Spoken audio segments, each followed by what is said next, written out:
Sekarang kalian tolong siapkan ya.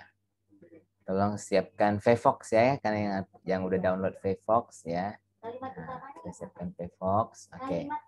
Jadi kita lihat kemarin itu kita belajar mengenai ADME ya. Absorpsi. Jadi obat itu akan terabsorpsi, terutama obat oral ini.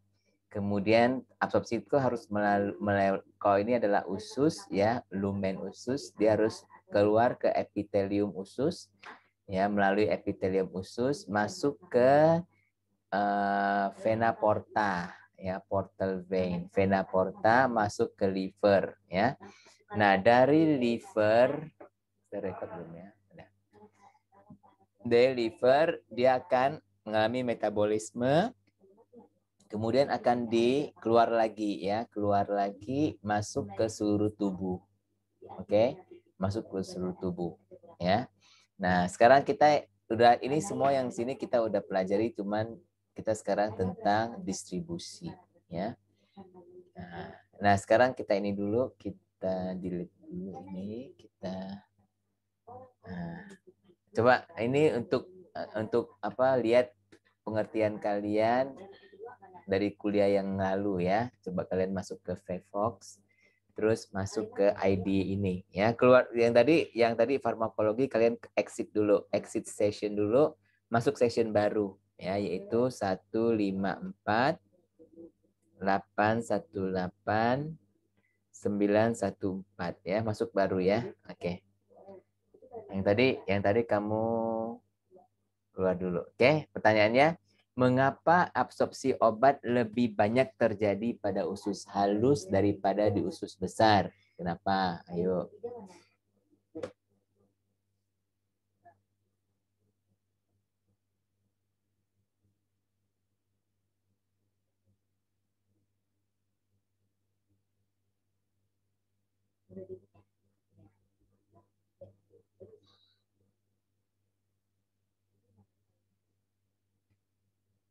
Ya, oke. Coba kita lihat jawabannya apa kalian. Ya. Nah, ada yang bilang pH lebih basah. Memang di usus halus lebih basah ya pH-nya ya daripada usus besar, tetapi alasannya bukan itu ya. Alasannya bukan itu. Oke. Area permukaan untuk absorpsi lebih luas. Nah, ini ya yang kemarin kita lihat bahwa di usus halus itu area permukaannya sangat besar. Sampai berapa meter usus halus? Kalau diuraikan 200 meter ya. Nah, itu ya 50% ya. Pada usus besar terdapat bakteri yang dapat menguraikan obat. Memang betul, tetapi itu bukan alasannya ya kenapa usus halus terjadi absorpsi obat di sana ya.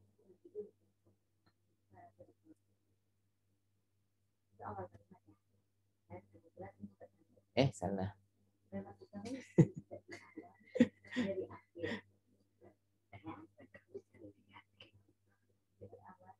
Ya, enggak. Cuma chat auto gitu. Ya. Salah. Jadi ke Anita. Oke. Nah, jadi jawabannya adalah 2 ini ya. Oke, sekarang pertanyaan next ya. Obat metoclopramid. Ya, obat apa ini? Obat muntah ya, obat muntah ya. Metoclopramid ya dapat mempercepat waktu pengosongan lambung. Apakah pengaruhnya terhadap absorpsi obat lain?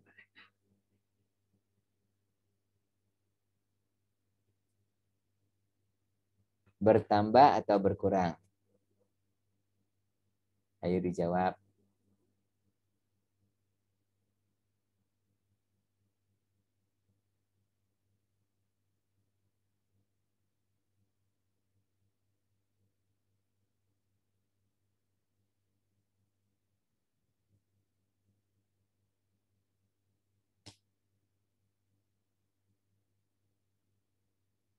Ya. Jadi bagi yang masih ingat kemarin ya. Jadi kebanyakan kalian jawab bertambah. Ya, kita lihat. Ya, betul bertambah. Ya, jadi kalau dia waktu pengosongan lambungnya cepat, berarti di mana terjadi absorpsi obat? Di lambung atau di usus? Usus. Usus ya. Jadi dia kalau dia yang penting tuh di usus yang harus lama ya. Nah, jadi dia kalau waktu pengosongan lambungnya cepat, berarti dia akan lebih cepat pergi ke ususnya. Nah, maka dia akan absorpsinya akan bertambah ya. Oke? Nah, oke. Alright, sekarang kita itu Vevox. Nah, Vevoxnya nanti ada lagi ya di akhir kuliah ini ada 2 lagi soal pertanyaan ya untuk kalian ngerti atau nggak ngerti. Nah, distribusi obat dalam tubuh. Oke. Ini itu Ethan mau ke sekolah, kamu kalau mau lihat dia pakai seragam ada apa? Ethan mau ke sekolah sekarang sama si Ali. Oke.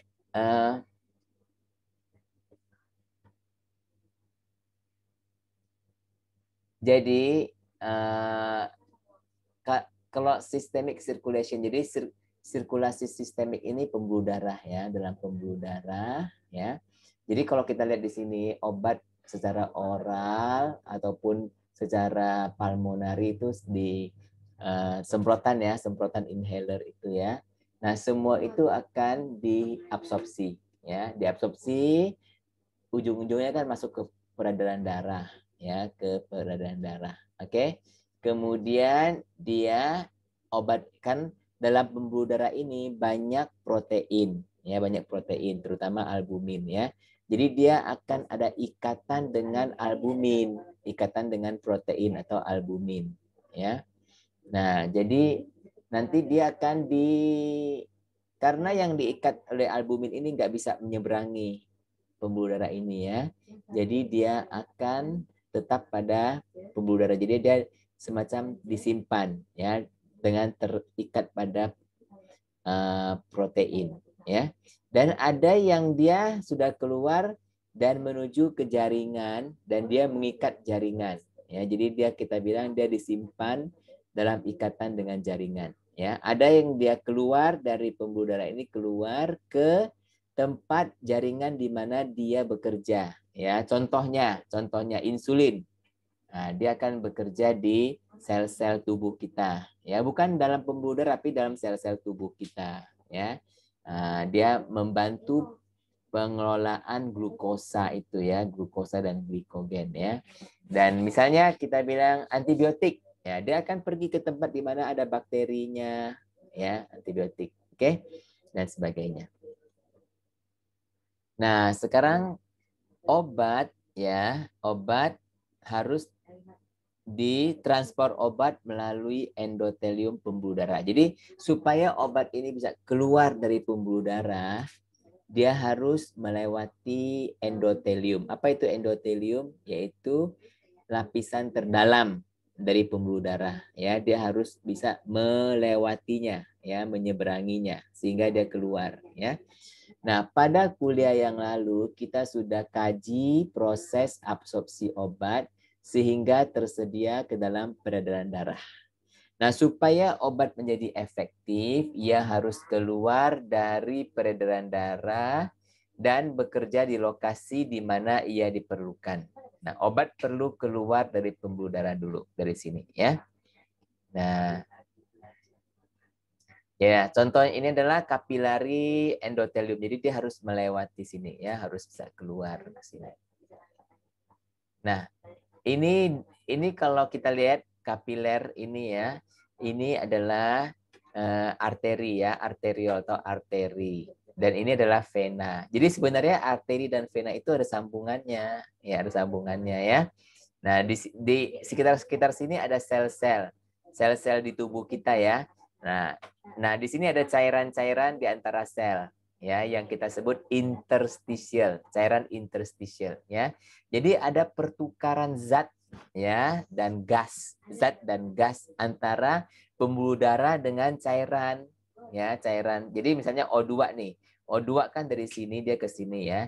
Nah, O2 ini akan keluar dari pembuluh darah arteri ya, keluar ke sel-sel kan. Air juga demikian ya. Nah, ion-ion seperti Na, kalium itu bisa keluar masuk ya. Nah, untuk di vena nanti CO2 akan masuk di sini, CO2 masuk ya. Jadi terjadi pertukaran gas dan elektrolit dan cairan melalui sini ya, antara pembuluh darah dengan lingkungan di sekelilingnya ya, yaitu yang kita sebut cairan interstisial ya, cairan interstisial ya. Nah, faktor-faktor yang menentukan apa ini ada. Nah, oke. Ya. Faktor-faktor yang menentukan transport obat melewati membran endotelial, yaitu pertama adalah blood flow, aliran darah ya. Nah, aliran darah adalah faktor yang penting, ya kan? Jika aliran darahnya cepat, maka keseimbangan akan cepat tercapai, ya, yaitu antara misalnya paru-paru, otak, ginjal, ya. Karena aliran darahnya cepat, berarti keseimbangan cepat tercapai. Artinya apa? Keseimbangan antara dalam pembuluh darah dan dalam jaringan, ya, cepat. Kalau aliran darah lambat, keseimbangan akan tercapai lebih lama, ya. Nah, ini yang artinya nih, misalnya aliran darahnya cepat ya, dan banyak ya, misalnya di paru-paru, otak dan ginjal. Ini banyak aliran darah di sana, kan? Di organ-organ ini banyak aliran darah, ya. Jadi keseimbangan cepat tercapai. Tapi pada daerah-daerah yang kurang aliran darah, misalnya lemak, ya, lapisan lemak dan rangka atau tulang, ya, kamu bisa bayangkan nggak tulang itu antara aliran darah dengan tulang, pertukaran zatnya itu gampang atau susah? Susah atau gampang? Tulang kan keras, ya. Tulang itu gampang nggak? Hah? Susah ya, Pak? Susah ya. Makanya kalau ada infeksi dalam tulang itu agak susah untuk antibiotik masuk ke dalam tulang ya. Nah, jadi tulang itu susah ya. Karena aliran darah jarang di situ, lambat ya. Susah untuk terjadi keseimbangan. Dan demikian juga lapisan lemak, karena lemak itu darah itu biasanya itu mengandung air yang tidak larut dalam lemak ya. Jadi kalau lapisan lemak itu aliran darahnya itu lambat ya. Nah, yang kedua adalah hydrostatic pressure, tekanan hidrostatik ya. Gradien tekanan antara ujung kapiler yang dekat arteri dan dengan yang dekat vena ya. Nah, itu namanya tekanan hidrostatik ya. Tekanan hidrostatik itu tergantung dari kandungan di pembuluh darah ya. Kalau kandungan cairannya banyak, jadi hidrostatiknya itu besar ya. Nah, tekanan dalam arteri itu biasanya 8 mm air raksa ya, lebih tinggi daripada dalam jaringan. Ya, jadi tekanan dalam arteri lebih daripada tekanan jaringan ya, sehingga dia bisa keluar, airnya bisa keluar, ya, zat-zat bisa keluar gitu ya. Nah, yang ketiga adalah difusi pasif atau passive diffusion. Oke, tergantung pada konsentrasi obat, ya, luas permukaan, tebalnya membran, ya kan? Kalau membrannya tebal, dia susah dong untuk keluar masuk, ya kan? Dan kemudahan untuk berdifusi serta koefisien partisi. Ini sepertinya kita sudah pernah bicarakan ya di kuliah-kuliah yang lalu ya. Keempat adalah plasma protein binding atau ikatan obat dengan protein plasma ya. Jadi kita tahu bahwa dalam pembuluh darah itu banyak protein ya, ada albumin, globulin ya, di mana dia akan mengikat dengan obat itu ya. Obat-obat yang berikatan dengan protein plasma tidak dapat menembus membran sel ya. Hanya fraksi bebas unbound yang dapat ditransportasi. Jadi molekul bebas ya, obat bebas itu yang dapat keluar masuk. Kalau dia udah berikat dengan protein, dia tuh gede, nggak bisa keluar masuk ya. Nah, Albumin mengikat obat-obat yang bersifat asam lemah atau netral, ya. Alfa 1 acidic glycoprotein ini lain lagi, ini ada protein lain lagi ya. Alfa 1 acidic glycoprotein mengikat obat-obat yang bersifat basa, ya dong. Yang dia kan asidik asam, dia harus mengikat basa, ya. Nah, lipoprotein mengikat obat-obat yang bersifat lipofilik, ya. Salah satu contoh lipoprotein itu HDL, LDL itu loh ya. Dia mengikat obat-obat yang bersifat lipofilik yang larut dalam lemak, ya. Nah, contoh ini coba kalian lihat. Contoh ini ya. Ini misalnya ini kan proteinnya, ini adalah molekulnya ya. Yang ini ikatannya tidak banyak ya dalam protein. Yang ini ikatannya banyak, ikatan dalam molekul dalam proteinnya banyak ya. Jadi kita lihat ini, kita lihat ya. Nah, dia bisa keluar ya. Nah ini kan karena dia nggak ikatan dengan, dia kan nggak berikatan dengan ini, jadi dia kecil, dia bisa keluar. Yang ini nggak, yang ini keluar tapi hanya dikit aja karena yang ini semua terikat gitu. Ya coba saya ulang ya, saya ulang. Jadi ini ikatan dengan proteinnya tidak banyak. Ini ikatan proteinnya banyak ya, kuat ya. Jadi kalau saya ini ya banyak keluar ya. Kalau yang ini dikit aja yang keluar ya, karena ikatannya dia dalam protein, nggak bisa keluar karena proteinnya besar ya, nggak bisa keluar dari pembuluh darah ini ya. Masuk akal ya. Nah, contoh aplikasi dari pengaruh ikatan protein ya, contohnya phenytoin. Kalian tahu apa itu phenytoin? Adalah obat epilepsi ya. Nah, 90% terikat kepada albumin. Jadi si phenytoin ini nih 90% terikat pada albumin ya. Dan hanya 10% yang dalam bentuk bebas ya.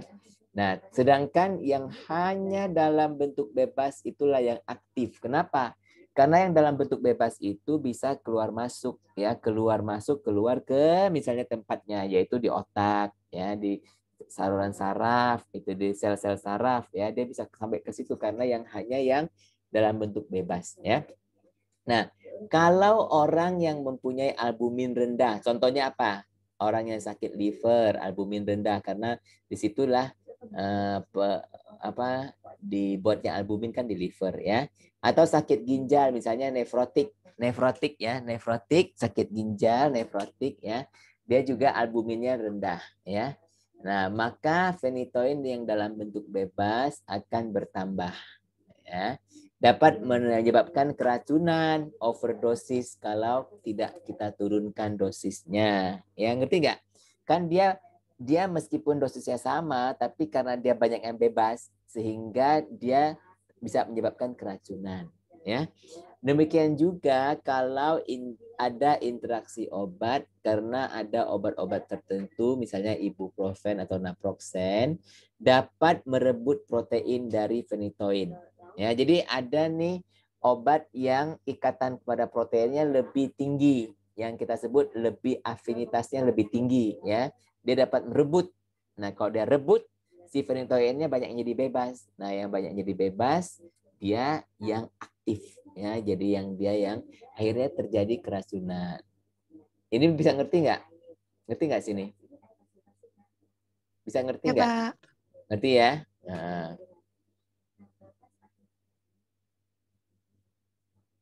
Nah, yang kelima adalah tissue binding atau ikatan antara obat dengan jaringan. Ya, akumulasi obat di dalam jaringan adalah tergantung kepada aliran darah dan afinitas obat terhadap jaringan. Ya, bila afinitasnya rendah, artinya dia ikatannya itu nggak kuat ya, afinitasnya rendah ya.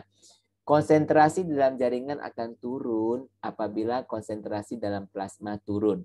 Ya, jadi kalau konsentrasi dalam plasma turun nih, ya, nah konsentrasi dalam jaringan pun akan turun juga karena afinitasnya rendah. Ya, nah bila afinitasnya tinggi, artinya dia ikatannya kuat dengan jaringan. Ya, jadi konsentrasi dalam jaringan masih tinggi meskipun konsentrasi dalam plasma sudah turun. Ngerti nggak? Jadi misalnya nih sekarang nih kita kasih digoxin, misalnya digoxin itu yang terkenal dia ikatan dengan jaringan itu kuat ya. Nah, digoxin begitu kita minum ya, terus dia masuk dalam darah. Nah, dalam darah itu akhirnya dia disalurkan ke jaringan ya. Dan begitu dia sampai di jaringan dia ikat jaringan itu ya. Nah, pada suatu saat kita minum obatnya udah nggak minum lagi ya kan. Nah, dalam plasma darah sudah turun konsentrasinya, tetapi di jaringan masih tinggi karena dia ikatannya kuat. Ngerti nggak? Ya. Nah, obat-obat yang sangat lipofilik, artinya larut dalam lemak, akan terakumulasi di dalam lemak, ya, yaitu jaringan, kita sebut juga jaringan adiposa. Ya. Nah, jaringan adiposa itu susah dilalui oleh darah. Maka obat-obat yang terakumulasi di jaringan lemak akan menetap di sana untuk jangka waktu yang panjang. Ya. Nah, contohnya adalah pestisida DDT. Kamu pernah dengar pestisida yang lama ini ya, kuno ya, namanya DDT. Nah, pestisida DDT ini untuk para petani yang menyemprot pestisida itu ya. Nah, dia akan kena juga ya, meskipun dia pakai PPD, harusnya pakai PPD ya, tapi kalau orang di kampung ini nih mana mau pakai PPD ya. Mereka kan pikir nggak apa-apa lah, semprot aja ya. Nah, dia terkena pestisida itu masuk ke dalam jaringan lemak ya, mungkin jaringan lemak kan banyak di tubuh kita, jaringan lemak ya. Nah, dia tinggal sana bertahun-tahun. Makin lama makin banyak terakumulasi ya. Akhirnya dia bisa menyebabkan kanker ya. Nah, yang keenam, faktor keenam adalah endothelial structure atau struktur endotelial ya. Nah, pada normalnya endotelium, ini endotelium lapisan terdalam ya, yang normal ya, dengan ada macam-macam cara zat melalui membrana ya, seperti sudah kita pelajari pada kuliah sebelumnya ya, yaitu misalnya zat ataupun air dapat keluar masuk membran endotelium ini melalui celah kan, celah-celah ini ya. Nah, ini yang kita sebut lateral diffusion atau intercellular transport ya, dari celah-celah. Atau kita juga masih ingat ada yang namanya paraseluler ya, celah-celah. Nah, ada yang simple passive diffusion. Ini terutama yang larut lemak ya. Dia berdifusi secara pasif ya. Nah, ada yang menggunakan kendaraan. Kendaraannya itu vesicle ya, bulatan-bulatan ini vesikular ya. Dia pakai kendaraan untuk menyeberang. Ada yang pakai pembawa, molekul pembawa ya. Biasanya ini yang bersifat polar, zat yang bersifat polar ya. Dia menggunakan molekul pembawa yang kita sebut carrier ya, carrier mediated transport. Ini adalah cara-cara suatu zat melewati endotelium ini ya. Nah, sekarang ada endotelium yang punya banyak celah. Ingat nggak? Seperti nefron ya. Glomerulus, ingat nggak? Glomerulus ya, itu banyak celah-celah yang kita sebut jendela-jendela atau fenestra ya. Sehingga zat-zat itu gampang keluar masuk di situ ya, untuk disaring ya, difiltrasi ya. Itu contoh yang ada fenestra ya, atau celah-celah ini ya, jendela-jendela ini ya. Nah, sekarang ada lagi yang kita sebut sawar darah otak ya, atau BBB, blood brain barrier ya, sawar darah otak. Nah, apa istimewanya sawar darah otak? Yaitu kalau yang biasa nih ya, di pembuluh darah biasa itu terdapat celah, masih ada celah ya. Nah, di sawar darah otak ya, itu tidak ada celah ya.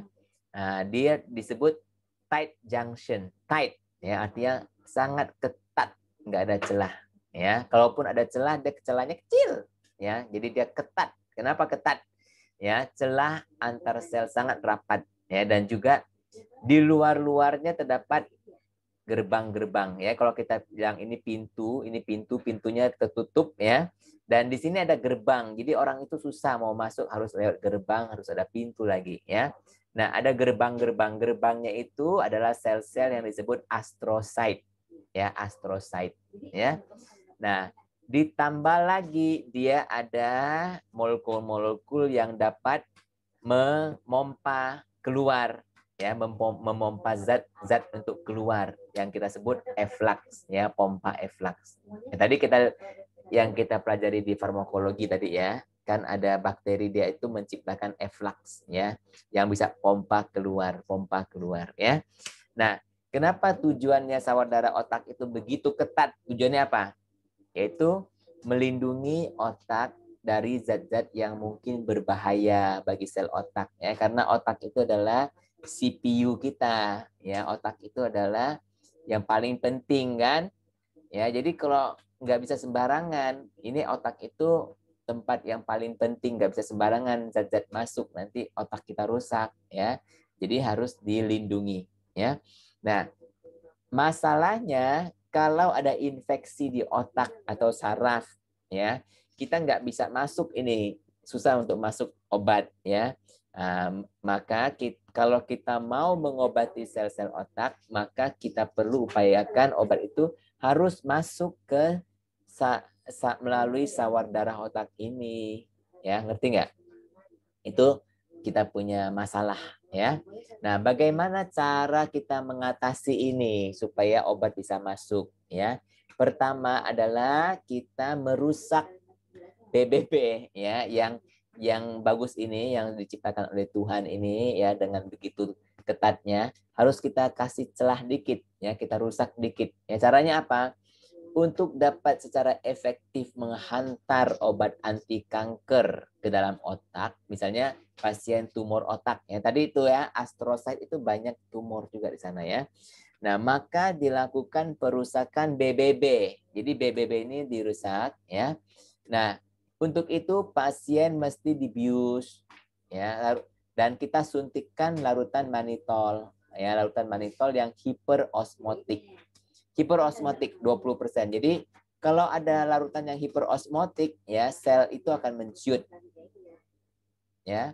Nah, kita masukkan infus ke dalam arteri karotid. Arteri karotid itu di mana sih? Arteri karotid itu adanya di leher. Ya, masukkan ke leher sampai ke otak sini ya. Kemudian kita suntikkan dia yang hiperosmotik itu ya, sehingga kalau ada hiperosmotik karena tekanan larutannya hiperosmotik, maka endotelial akan mengerut atau mengecil ya. Nah, kamu bayangkan kayak gini, kalau dia mengerut ya, ini sini nih, mengerut kan, dia mengerut sehingga ada ruangan, ngerti nggak ya? Nah, jadi sel-sel ini kan dia kan karena hiperosmotik dalam sini ya, dalam sini hiperosmotik nih. Jadi cairannya akan keluar semua, cairan keluar. Jadi dia mengerut. Nah, begitu dia mengerut, ada lubang-lubang ya untuk keluar masuk ya, ngerti nggak? Boleh ngerti nggak ini? Ngerti, Pak. Ya. Paham, Pak. Ya, paham Ya, ya. Pak. Bagus ya. Nah, kalau kita lihat di CT scan ya, ini CT scan ya. Nah, kita lihat nih tumor. Kamu lihat tumor nggak? Tumor yang putih ini ya, tumor ya. Nah, ini disebut astrositoma. Astro tadi, ingat nggak tadi yang sel-sel astrocyte tadi ya, yang gerbang-gerbang itu ya. Nah, itu banyak yang jadi tumor. Nah, tumor ini yang disebut astrocytoma ya. Nah, setelah 12 bulan diobati dengan karboplatin, kita bisa lihat hasilnya. Masih ada nggak tumornya? Bersih kan? Ya, bersih ya. Nah, karena apa? Karena obat bisa masuk sampai sini. Kalau obatnya nggak bisa masuk, nggak bisa. Ya, jadi di sini kan ada sawar darah otak ya. Jadi dengan cara itu tadi, pakai manitol tadi, sehingga obat itu bisa masuk. Ya. Nah, cara kedua yaitu kita inhibit ya, menghambat sistem transport efflux. Tadi kan saya bilang ya, dalam sel itu, pembuluh darah itu, sel otak itu ya, sel-sel di lapisan otak itu terdapat efflux ya, molekul efflux. Molekul efflux itu protein transporter, itu contohnya adalah PGP ya. PGP, BCRP, dan MRP ya. Nah, banyak obat adalah substrat dari transporter efflux yang aktif ya. Jadi enzim-enzim yang menyebabkan suatu zat dipompa kembali ke asalnya ketika mau melalui membran. Jadi seperti tadi kan, dia kan ada BBB nih ya. Jadi dia ini mau keluar ke sini. Jadi tadi tuh ya, mana tadi? Ini ya. Ini ya. Jadi misalnya ini ada obat nih, dia mau dari sini ke sini kan. Obat tuh bukan dari sini ke dalam ya, tapi dari dalam ke sini keluar. Ya, dari dalam. Kan dia di blood dari dalam sini mau keluar ya. Mau keluar. Jadi dia dihalang oleh tight junction ya, dan dihalang lagi oleh astrocyte sini ya. Nah, dia mau keluar, dia mau keluar. Nah, sekarang selain ada halangan-halangan, dia juga di luar-luar sini ada PGP ya, yaitu di sini ya ada semacam, kalau kita boleh bilang ya, semacam pengawal-pengawal atau satpam-satpam di sini ya. Nah, PGP ini begitu lihat ada molekul yang keluar, ditarik lagi masuk ya, ditendang masuk lagi ya, yang kita sebut efflux. Efflux artinya keluar sih sebenarnya, tapi ditendang keluar dari otak sini ya, ditendang keluar dari sel otak, keluar masuk lagi kamu ke darah gitu, ngerti nggak? Nah, jadi si molekul-molekul itu seperti kok ini molekul-molekul tadi itu seperti yang PGP, BCRP, MRP itu ya molekul-molekulnya ya. Nah, kalau kita pakai obat yang dapat menginhibisi transporter, jadi kayak PGP-nya itu kita hambat ya, maka ada kemungkinan dapat melewati BBB ya. Jadi kalau kita hambat nih molekul efflux ini ya, jadi kita bius aja si satpamnya, kita sogok-sogok semua ya, kita bius, kita kasih kopi, terus kopinya kasih racun obat tidur, jadi satpamnya tidur semua. Nah, jadi si pencurinya bisa masuk ya, dia bisa masuk dengan gampang ya. Kayak gitulah ya. Jadi PGP-nya itu kita hambat ya gitu. Nah, contohnya adalah ini. Diazepam. Kamu tahu diazepam itu obat tidur kan, ya. Nah, obat tidur ini memang gampang masuk melalui BBB ya. Karena apa? Karena obat tidur ini dia larut dalam lemak ya. Diazepam ini larut dalam lemak sehingga dia lebih gampang untuk menembus BBB ya. Nah, maka tidak perlu memakai PGP inhibitor juga tidak apa-apa. Jadi yang biru ini ya, biru ini normal aja, nggak pakai apa-apa. Dia bisa masuk ya, mencapai kadar lumayan tinggi ya di dalam CSF. Apa itu CSF? CSF, cerebrospinal fluid ya, cairan cerebrospinal ya. Nah, sedangkan yang hijau ini kita kasih obat ya yang untuk menghambat PGP ya, kita kasih penghambat PGP ya, boleh juga ya, cukup tetap banyak juga, tapi nggak ada beda ya, hampir sama antara kasih obat penghambat ataupun tidak dikasih obat penghambat, hampir sama ya. Nah, sedangkan kita lihat digoxin. Digoxin adalah substrat PGP ya, maka konsentrasinya di otak akan rendah sekali ya. Artinya substrat PGP itu apa? Artinya dia digoxin itu begitu dia mau keluar dari BBB ditendang lagi sama PGP ya, diikat sama PGP sehingga dia nggak bisa masuk ke otak ya. Dibandingkan dengan kita berikan, nah ini kalau yang biru ini ya, dia tanpa penghambat PGP. Apa yang terjadi? Sama sekali nggak kelihatan di CSF ya. Konsentrasinya rendah sekali sampai hampir nggak kelihatan. Sedangkan yang hijau ini dia diberikan juga penghambat PGP. Lumayan ada sedikit, meskipun dikit aja ya, tapi lumayan ada ya di CSF. Tinggal. Nah, yang bagus ini verapamil. Verapamil juga sama, dia juga substrat PGP ya. Nah, kalau tanpa obat penghambat PGP, dia konsentrasinya di CSF cuma segini doang. Ya. Nah, Tapi kalau kita memberikan penghambat PGP, dia naik konsentrasinya sampai sekian. Ya, nah, bisa kalian bandingkan nggak? Ya, jadi ada untungnya kalau kita pakai obat ataupun zat ya yang dapat menekan PGP. Ya, ngerti nggak ini? Paham nggak? Ya, Pak. Paham, Pak. Lanjut ya.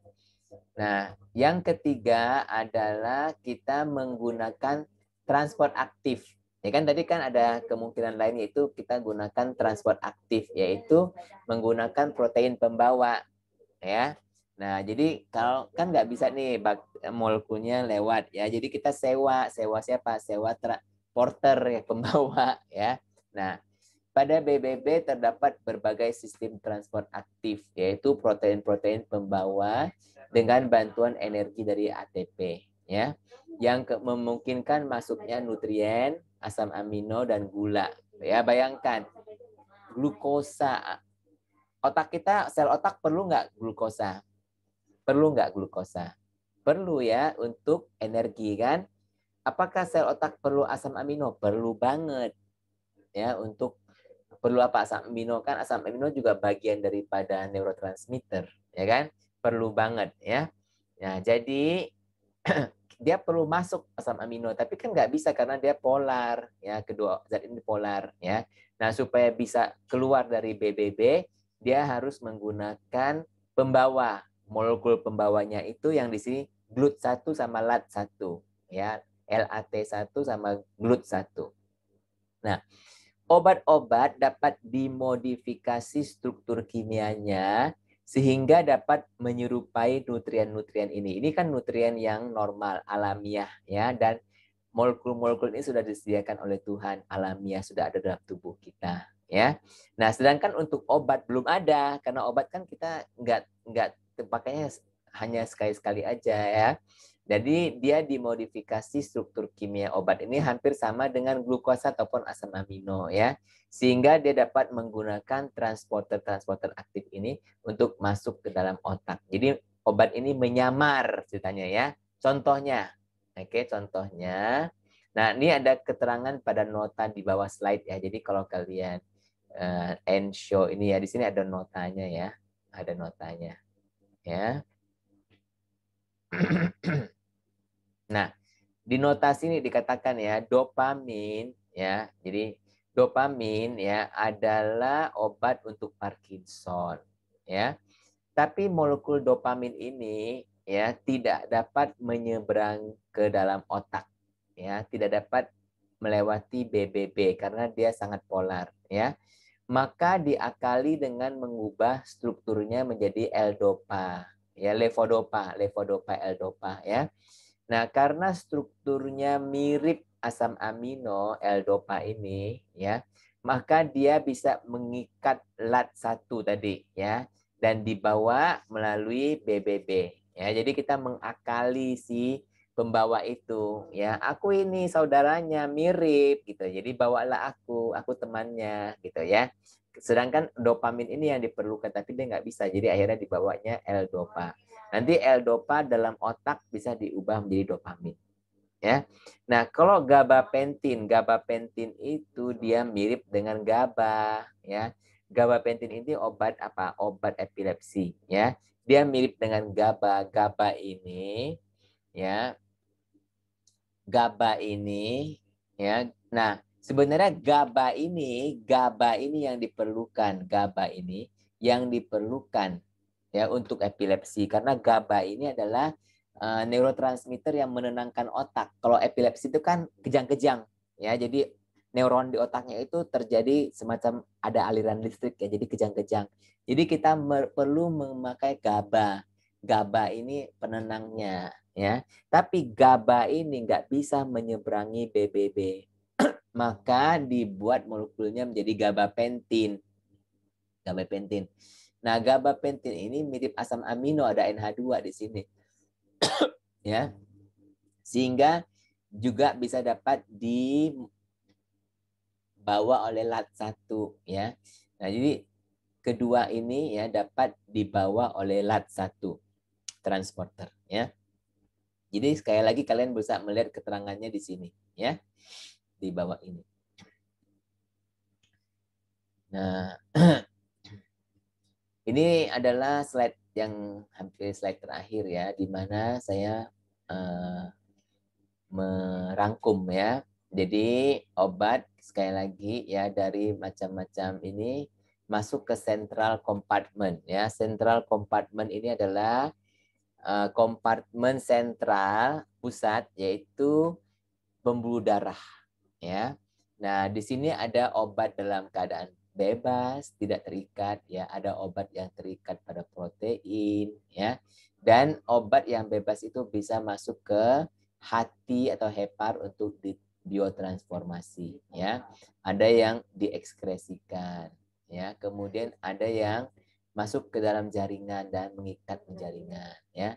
Ada yang masuk ke tempat beraksi ya, baik dia itu terikat maupun bebas ya. Ada yang masuk ke tempat terapeutik ya, aksi. Kalau ini unwanted side effect itu, unwanted side of action itu jadi efek samping ya. Kalau therapeutic side of action ini yang kita maui, yang kita kehendaki ya. Nah, baik dia terikat maupun free ya, ada reseptornya. Oke. Nah, ini obat ini liberation itu misalnya kayak tablet kan harus dihancurkan, itu namanya liberasi ya, liberation. Terus kemudian diabsorpsi. Setelah diabsorpsi masuk ke pembuluh darah ya. Kemudian terakhir ekskresi ya. Nah, sekarang obat-obat itu juga didistribusikan dalam kompartemen yang berbeda ya. Tadi kan ada central compartment tuh ya. Jadi dalam tubuh kita umpamakan ya total body water ya, air, total volume air tubuh kita itu sekitar 40 liter ya untuk orang dewasa. 60% dari berat tubuh kita ya. Jadi kalau misalnya kita keluarin air kita ini, air dikeluarin semua ya, tubuh kita jadi kering kan, nanti berat kita akan turun ya, berat kering namanya ya. Nah, ini berat air kita, berat cairan dalam tubuh kita itu sekitar 60% dari berat badan kita ya. Terus di situ ada intraseluler. Jadi kebanyakan 40% dari cairan di tubuh kita itu ada di dalam sel. Kan tubuh kita jutaan-jutaan sel ya. Nah, setiap sel itu ada cairan. Jadi cairan dalam tubuh, dalam sel itu namanya intraseluler ya. Nah, ini ada 40%. Kemudian ada cairan yang di dalam plasma. Plasma itu dalam darah ya, dalam pembuluh darah. Ya, itu sekitar 20%. Jadi ada cairan yang ekstraseluler. Ekstraseluler itu artinya apa? Di luar dari sel ya, di luar dari sel, bukan di dalam sel tapi di luar sel. Jadi di luar sel itu ada plasma. Ya, terdiri dari plasma, ada interstisial tadi itu ya. Jadi kan di luar pembuluh darah itu banyak sel-sel. Nah, sel-sel itu di antara sel itu ada cairan. Kan sel itu kayak berenang ya, cairan. Jadi kolam renangnya itulah yang disebut interstisial ya, cairan interstisial ya. Nah, di samping itu ada yang namanya kecil aja ya, 2,5% cairan transseluler. Jadi ada perbedaan antara interseluler, interstisial, dan transseluler. Kalau transseluler itu adalah cairan di rongga khusus ya, kayak ini kan plasma, ini kan di pembuluh darah. Nah, ini yang di rongga khusus seperti CSF di mana? Di cerebrospinal ya. Ada yang di mata itu intraokular ya, ada di peritoneal itu di rongga perut ya. Lapisan perut ya, ada di pleural itu yang lapisan di paru-paru ya, sehingga paru-paru kita tidak menggosok satu dengan yang lainnya ya. Ada sinovial itu di sendi-sendi ya, ada cairan kan. Ada juga di dalam saluran cerna kita banyak cairan ya. Nah, fetus itu bayi kandungan ya, bayi dalam kandungan itu juga termasuk salah satu transseluler karena di situ juga ada air, ya kan? Nah, obat-obat itu ada sini. Obat begitu kita masuk ke dalam pembuluh darah, dia akan disalurkan antara di plasma darah, di saluran interstisial, maupun beberapa obat masuk ke dalam sel intraseluler. Ya, ada obat-obat juga bisa masuk ke dalam transseluler. Jadi distribusi obat itu bisa ke dalam ruangan-ruangan yang berbeda ini, ya tergantung dari sifat mereka, ya kayak apakah polar atau tidak dan sebagainya, ya bisa lewat enggak, misalnya itu BBB, ya bukan PSBB tapi BBB, ya. Nah, faktor-faktor yang menentukan distribusi obat dalam jaringan, ini kita bilang dalam jaringan, ya, yaitu aliran darah ke dalam jaringan.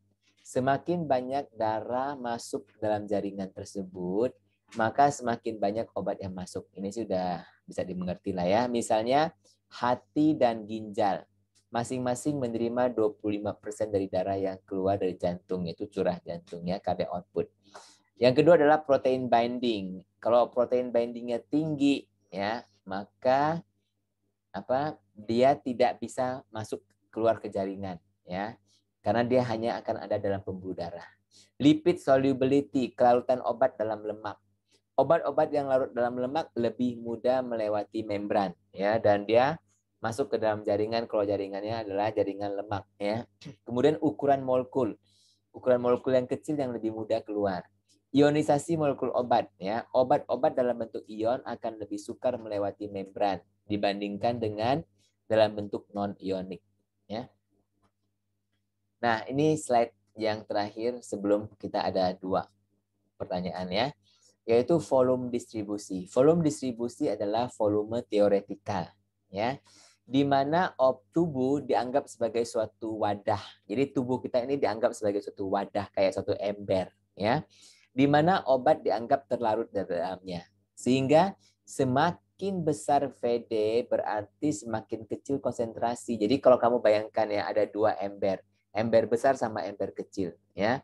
Nah, kalau kamu isi airnya sampai penuh dua-duanya, ya, dan kamu kasih 1 gram misalnya garam di ember gede sama garam di ember kecil, mana konsentrasinya lebih tinggi?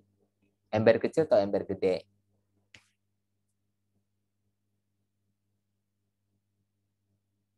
Ember kecil atau ember gede? Iya ya, Pak. Hah? Gede ya. Kecil apa gede? Ember yang gede ya, Pak. Kecil dong. Gede, Pak.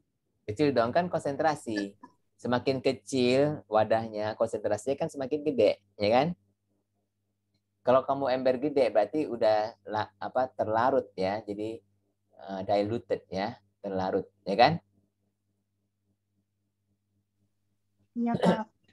Ya. Nah, obat-obat yang mana tadi, ya?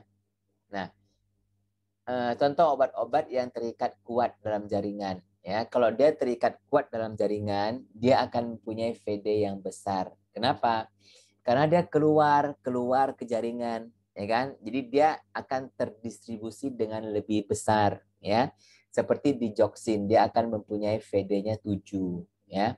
Dan obat-obat yang larut dalam air dan tidak berikatan kuat dengan jaringan akan mempunyai VD yang kecil, ya, karena dia cuma adanya di pembuluh darah aja, dia nggak bisa ke jaringan-jaringan karena dia VD-nya karena dia tidak kuat berikatan dengan jaringan, ya. Misalnya gentamisin mempunyai VD hanya 0,3 liter per kg, ya. Nah, obat-obat yang mempunyai VD kecil akan lebih mudah dieliminasi. Karena apa? Karena dia nggak kemana-mana. Dia adanya di pembuluh darah aja. Jadi dia gampang disalurkan entah ke liver atau entah ke ginjal, ya, untuk dibuang, ya. Dan juga akan mempunyai konsentrasi plasma yang besar, ya. Coba kau bandingkan antara gentamisin dengan digoxin, ya. Gentamisin ini, ya, waktu parunya itu sekitar 2-3 jam. Jadi 2-3 jam, 2 atau 3 jam, ya taruhlah 3 jam. 3 jam sudah sampai setengah, ya, waktu paru. 6 jam udah 25%. ya. Nah, 12 jam udah berapa? 12,5%, ya. Sedangkan digoxin waktu parunya adalah 30 hari, ya. Nah, taruhlah 30 hari. Jadi 1 bulan baru setengah. 2 bulan baru 25%. Ya, dibandingkan dengan ini per jam. Ini berhari, ya. Jadi perbedaannya besar. Oke. Nah, obat-obat yang mempunyai VD kecil akan lebih mudah dieliminasi. Kebalikan, obat yang mempunyai VD besar seperti digoxin ini akan sukar dieliminasi. Jadi dia akan menumpuk dalam tubuh kita, ya. Nah, dan juga akan mempunyai konsentrasi plasma yang besar karena dia nggak kemana-mana, dia hanya di plasma aja, ya. Demikian sebaliknya untuk yang mempunyai VD besar, dia akan sukar dieliminasi dan konsentrasi plasmanya juga lebih kecil karena dia pergi dia jalan-jalan ke jaringan-jaringan. Ya, ngerti nggak yang ini? Paham nggak? Iya, Pak. Ya. Ya, Pak. Oke, sekarang kamu on lagi Vevox-nya ya. Ada 2 pertanyaan, setelah itu kita selesai. Ya, hore, bisa istirahat. Ya, coba Vevox lagi. Kamu jawab ini ya.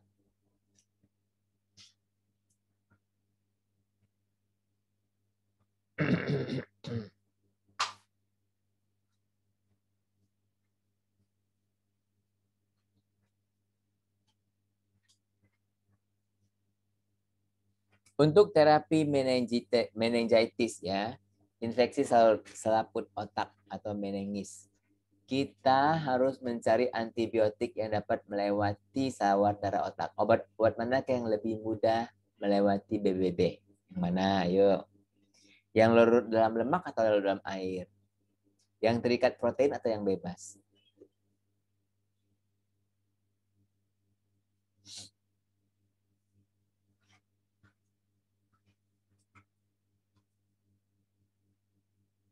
Yang jangan yang larut dalam air ya. Jawabannya adalah yang larut dalam lemak. Nanti yang larut dalam lemak yang bisa menyeberangi. Ya, tadi kan udah saya ini kan bilang kayak diazepam ya, dia larut dalam lemak ya. Jadi dia lebih dapat melewati sawar darah otak ya.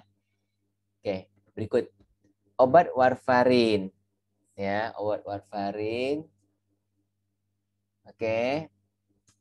Terikat 95% kepada albumin.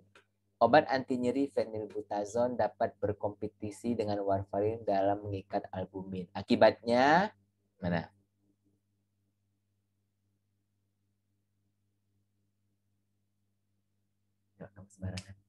Akibatnya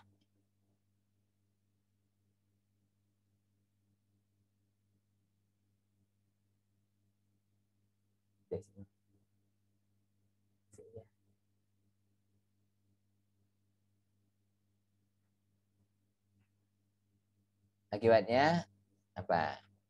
Oke. Akibatnya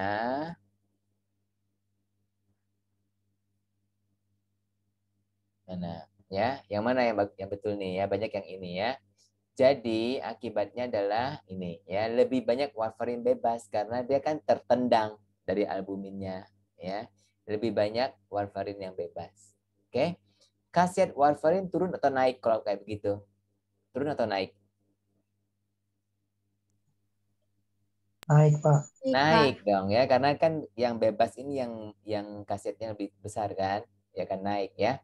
Nah, apakah toksisitas fenilbutazon akan meningkat? Yang meningkat Tidak, Pak. toksisitasnya, yang meningkat toksisitasnya itu fenilbutazon atau warfarin?